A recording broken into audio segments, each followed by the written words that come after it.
아멘. 시편 82편은 역시 아삽의 시로 기록되어져 있습니다. 1절부터 5절에 보니까 불공정하게 악인의 편을 드는 그것은 세상 심판자들을, 세상 재판자들을 최종 심판자이신 하나님께 이들이 너무 불공정하게 하나님의 복음을 전합니다. 그들 세상 사람들 심판합니다. 하나님 이들을 좀 어떻게 해주셔야 되지 않겠습니까? 라고 호소하는 글입니다. 1절부터 5절까지 보면요, 하나님께서 그들에게 재판하는 권세를 주셨습니다. 성경 말씀에 보면 우리가 위정자들에게 순종해야 된다, 복종해야 된다라는 말을 하는 것처럼 하나님께서 권세를 준 사람들이 있어요. 세상을 재판하는, 세상 사람들을 재판하는 권세를 준 사람들이 있습니다. 신적 권위를 주었죠, 하나님께서. 근데 그들이 올바로 재판을 하지 않는 것입니다.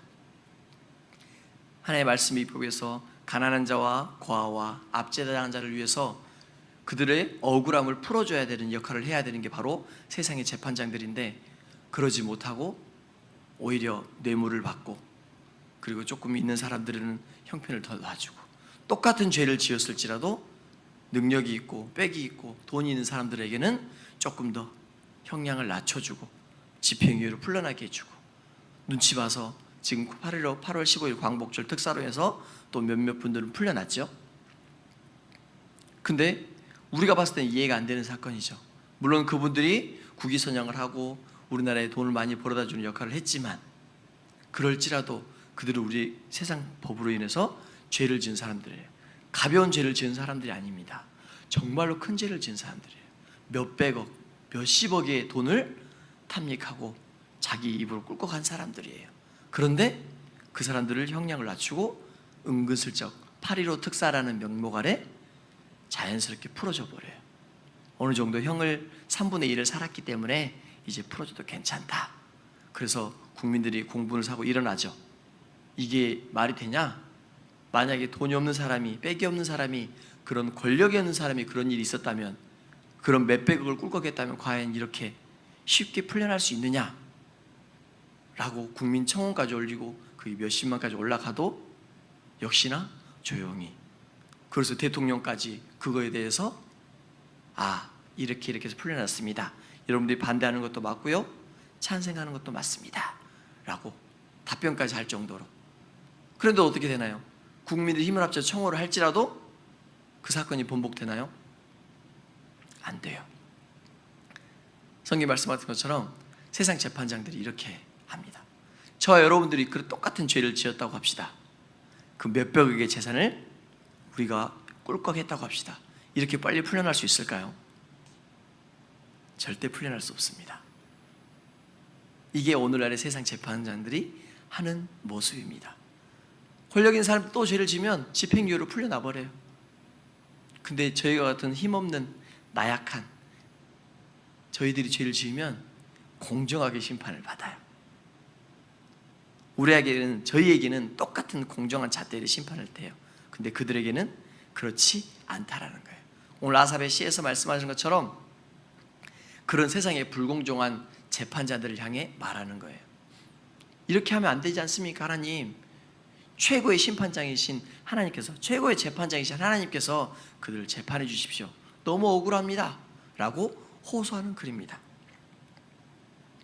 최고의 재판이 하나님께 심판을 받을 줄 알지 못하기 때문이라는 거예요. 그 재판자들도 하나님께 세우셨기 때문에, 하나님께서 그들에게 권위를 주셨기 때문에 재판하는 것이지, 그들 또한 재판받지 않을까요? 그들은 몰라요. 우리가 볼 때 그들은 굉장히 똑똑하죠. 세상에 재판장이 되려면 공부를 얼마나 많이 해야 될까요?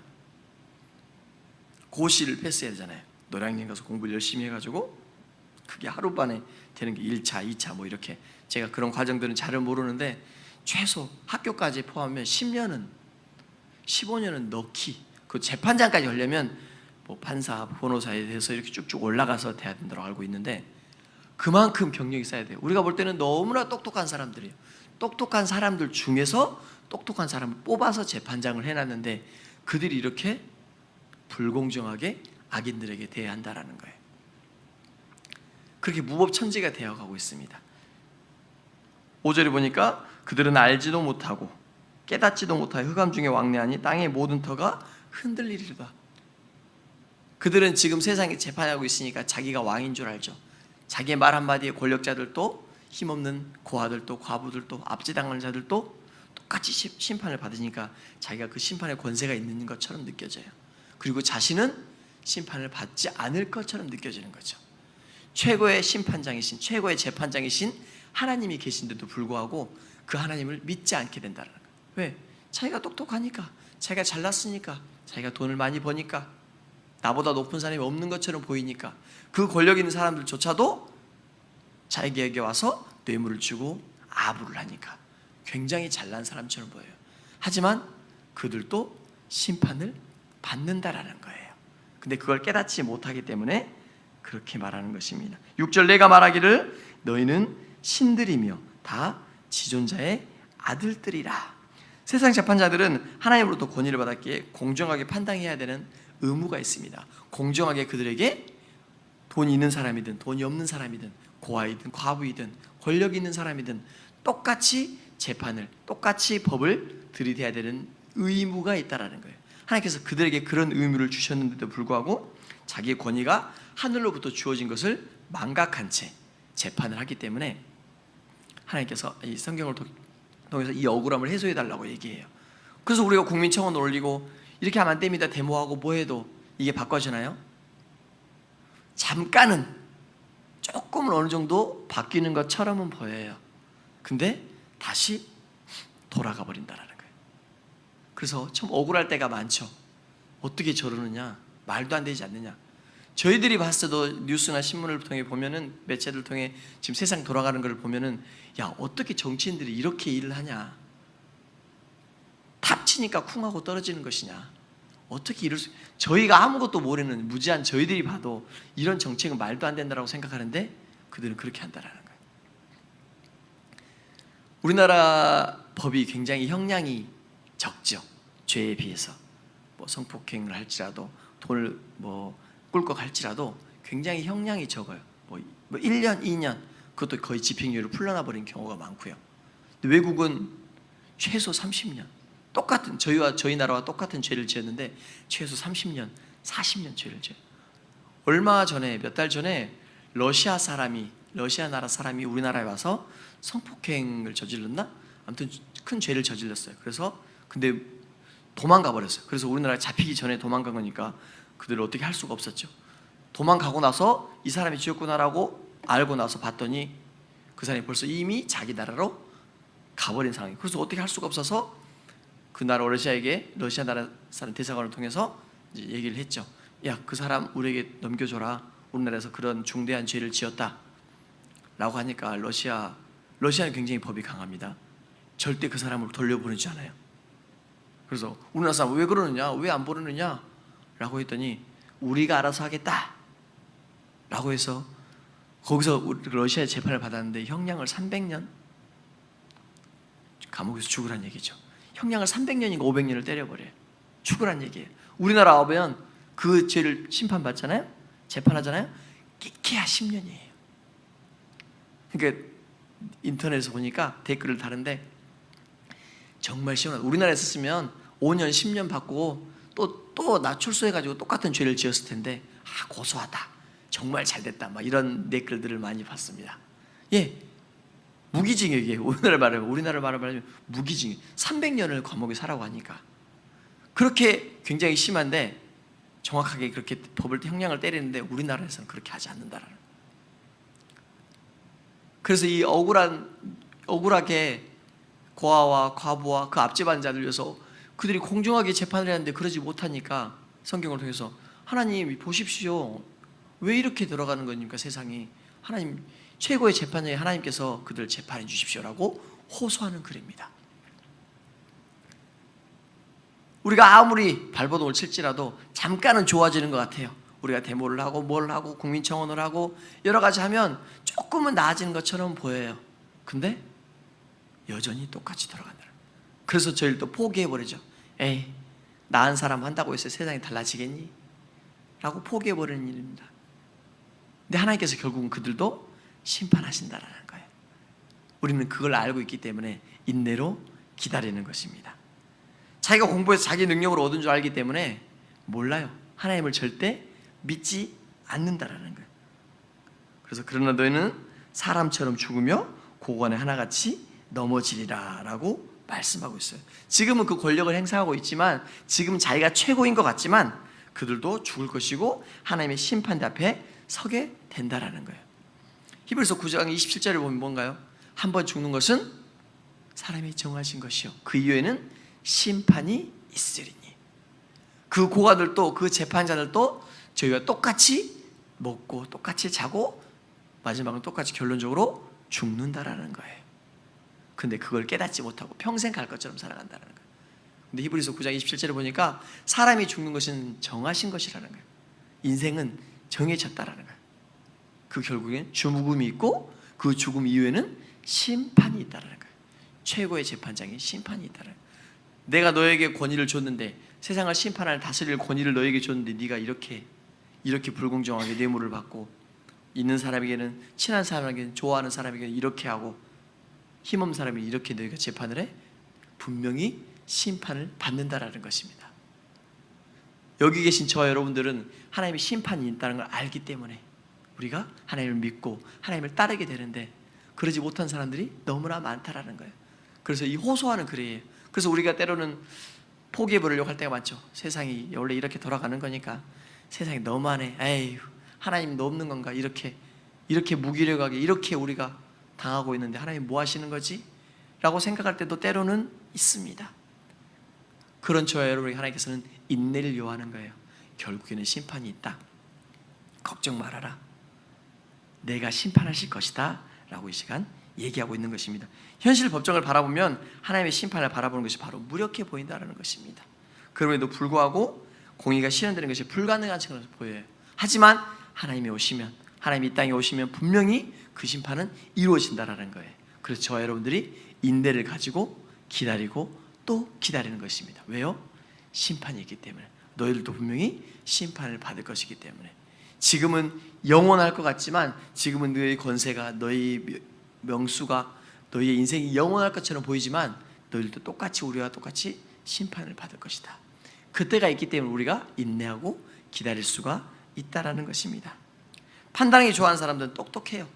야, 저 사람은 저렇다, 이 사람은 이렇다라고 판단하기 좋아하는 사람들은 굉장히 똑똑해요. 법을 잘 알고요, 공부를 많이 했고요. 하지만 그들도 저와 여러분과 똑같이 심판을 받는다는 것이 굉장히 중요합니다. 로마서 13장 12절에 보면 밤이 깊었고 낮이 가까웠으니 그러므로 우리가 어두움의 행위를 벗어버리고 빛의 갑옷을 입자. 빛은 하나님께 말씀을 하고 말씀하고 있죠. 하나님의 말씀의 갑옷을 입자라는 거예요. 하나님의 말씀을 통해서 우리가 어떻게 살아가야 하는지, 어떤 은혜로 살아가야 하는지, 어떤 마음을 가지고 살아가야 되는지, 지금 이 시간 저와 여러분에게 요구하는 것은 바로 인내라는 거예요.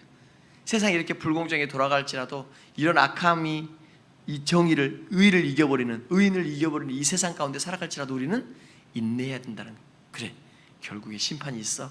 너희도 분명히 심판을 받을 것이 하고, 그들을 정죄하는 것이 아니라 오히려 그들을 안타까워하고, 저들이 복음을 알아야 되는데, 저들이 하나님의 말씀을 알아야 똑바로 올바로 전할 텐데, 올바로 재판을 할 텐데라고 우리가 오히려 그들을 위해 기도하고 그들을 품을 수 있는 인내가 필요하다는 거예요. 절제가 필요하다는 거예요.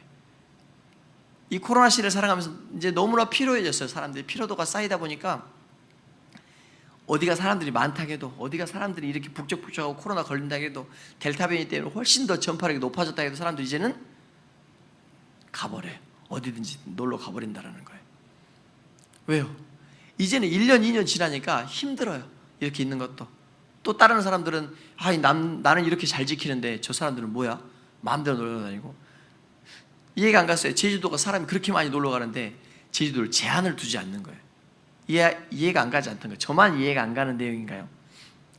제주도에 사람들이 어마어마하게 놀러 가는데 제한을 두지 않아요. 이제 겨우 4단계 들어갔죠. 사람이 엄청나게 나오니까. 예견된 결과입니다.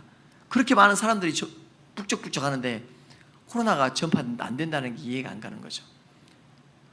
우리는 모두 알고 있었어요. 그걸 제한을 두지 않으면 분명히 난리 날 것이다. 제주도는 좁은 동네잖아요. 그 안에 사람이 어마어마하게 하니까. 그런데 정부는 가만히 놔둬요. 그렇게 이해가는 정책들을 보고 있어요. 저와 여러분들이. 그래도 불구하고 불공정한 것 같아요. 말도 안 되는 것 같아요. 교회에다만 굉장히 심각한 엄격한 잣대를 들이대요. 백화점, 뭐 식당 이런 데는 그렇게 바글바글해도 그냥 근데 교회에서는 그렇게 2m 거리를 돌아 예배를 10%라 20% 드려라 30% 드려라. 국가에서 굉장히 억울하게 잣대를 들이대요. 그러니까 목회자 입장에서 보면 너무 억울하더라고요. 어떻게 이렇게 할 수 있을까? 똑같이 일하는 공무원, 시청이나 군청이나 식당이나 백화점이나 똑같이 뭐 10% 20% 제한을 둔다 하면 이해할 수 있습니다. 근데 그 잣대를 엄격하게 교회에만 적용하는 거예요. 그리고 식당이나 뭐 백화점 이런 데는 느슨하게 해요. 그들 먹고 살아야 되지 않겠냐? 우리를 모르니까 하는 얘기죠. 저희를 모르니까 하는 얘기죠. 우리는 먹고 사는 것보다 더 중요한 게 하나님께 예배 드리는 것인데 그걸 모르니까 야 온라인 예배로 드리면 되지 않느냐? 교회 좀 안 가면 되지 않느냐? 그래서 이 코로나로 인해서 저는 보면은 진짜와 가짜를 조금씩 분별하는 것 같아요. 하나님께서 분리시키는 그런 도구로 사용하시는 것도 같습니다. 이 환경 가운데 네가 어떻게 예배를 드리는지, 이 환경 가운데 네 마음이 어떤 마음으로 하나님께 예배 드리는지, 나에게 예배 드리는지 그걸 보고자 하는 것도 있는 것 같습니다. 그럴수록 그럼에도 불구하고 그리하지 아니하실지라도 우리는 하나님을 예배하겠노라. 우리는 하나님을 경배하겠노라. 우리는 이럴수록 하나님께 더 나아가겠노라라는 마음을 하나님께서는 가지길 원하신다라는 거예요. 믿음의 선제자의 고백처럼, 다니엘의 세 친구의 고백처럼 우리가 그리 아니하실지라도 이 불구덩이 가운데 우리를 구해주지 아니하실지라도 우리는 하나님을 예배하겠습니다. 금신상에게 우상들에게 절하지 않겠습니다라고 고백했던 그들처럼 지금 이 상황 가운데 우리를 죽여버리겠다는 그런 상황은 아니잖아요. 그 다니엘의 사상, 메삭, 아벳느고의 그 세 친구의 환경은 그런 환난은 아니잖아요. 불구덩이 7배나 더 뜨겁게 해서 죽여버리겠다는 그런 환난은 아님에도 불구하고 우리는 이 코로나 때문에 뭐 때문에 무너지는 우리 신앙이 무너져버리는, 한 걸음 더 후퇴해버리는 일들이 발생하고 있습니다. 하나님 그걸 원하는 게 아니죠. 그럴수록 내게 더 가까이 나와라. 하나님께 가까이함이 내게 복이라라고 성경이 말씀하신 것처럼, 물론 성전에 가까이 나와야만 하나님께 나오는 것은 아니죠. 하지만 이 성전에서 하나님의 눈이 있고 하나님의 귀가 있고, 열왕기서 말씀 보면 이 전에서 하는 기도를 내가 듣는다라고 말씀하고 있어요. 그렇기 때문에 가까이 나오라, 하나님의 전에 가까이 나오라고 말씀하고 있습니다. 우리의 마음이 어떠한지 늘 하나님께서는 보고 있다라는 거예요. 야, 너 아직도 나를 더 사랑하니? 에베소 교회 말씀하는 것처럼 너희들이 정말로 인내하고 거짓 산지를 쫓아내고 정말로 많은 일들을 하고 수고롭게 교회에서 헌신하고 희생했지만 정말 잘했다. 그런데 한 가지 잊어버린 것이 있다. 무엇이냐? 처음 사랑을 잃어버렸다. 너희들 나 만났을 때, 날 처음 만났을 때 어떤 마음이었니? 어떤 감정이 들었냐? 라고 우리에게 물어보는 거예요. 너 그 마음을, 그 헌신, 하나님께 헌신에 다짐했던 그 처음 마음을 언제 잃어버린 거야? 어디서 떨어뜨린 거야? 생각해봐. 코로나 때문에 그런 거야? 아니면 자식 먹고 살다 보니까 어느 순간 은혜가 식어버린 거니? 라고 예배소 교회를 통해서 저와 여러분에게 말씀하고 있다는 거예요. 야, 다시 회복해야지. 회개하고 처음 사랑을 다시 회복해야지 라고. 다 잘했는데 너 처음 사랑을 회복해야 하지 않겠니? 라고 저와 여러분에게 요구하고 있는 거예요. 여러분 처음 사랑이 언제였나요? 하나님을 처음 만났던, 하나님을 정말 뜨겁게 만났던, 어떤 분들은 하나님의 질병을 통해서 고쳐주셨을 때 진짜 하나님이 살아계시구나. 어떤 사람들은 수련을 통해서, 어떤 사람을 찬양을 통해서, 어떤 사람을 기도하면서 통해서, 어떤 사람은 예배드릴 때 진짜 나의 하나님이구나, 내 죄를 위해서 돌아가신 분이 맞구나 라고 인정하고 느끼고 체험을 통해서 그 처음 사랑을 느낀 분이 많이 있을 거예요. 일모양 저모양으로 날짜와 시간과 장소는 다르지만 여기 계신 모든 사람들은 하나님을 경험하고 체험하고 믿는 사람들입니다. 그 하나님의 첫사랑을 경험한 사람들이에요. 근데 과연 그 첫사랑이 지금 얼마나 남아있습니까? 라고 하나님께서 저 여러분에게 묻고 있는 것입니다. 너 그때처럼 나를 사랑하고 있니? 그 마음으로 나를 사랑하고 있니?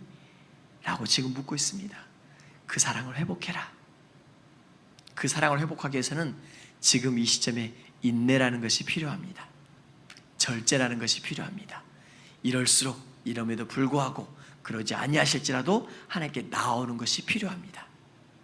오늘 우리의 첫 시간을 하나님께 드렸습니다. 얼마나 하나님이 기뻐하실까요? 졸린데도 불구하고 나와서 하나님을 예배드리는, 하나님의 말씀을 듣는, 하나님께 기도로 하루의 처음을 시작하는 저 여러분의 마음을 하나님께서 얼마나 기뻐하시겠습니까? 우리가 이 마음을 유지합시다. 우리가 더 불타오르는 신앙을 통해서 성령님이 이 시간 복에 복을 더해달라고, 충만함으로 역사해달라고 하나님께 기도하며 나아가겠습니다.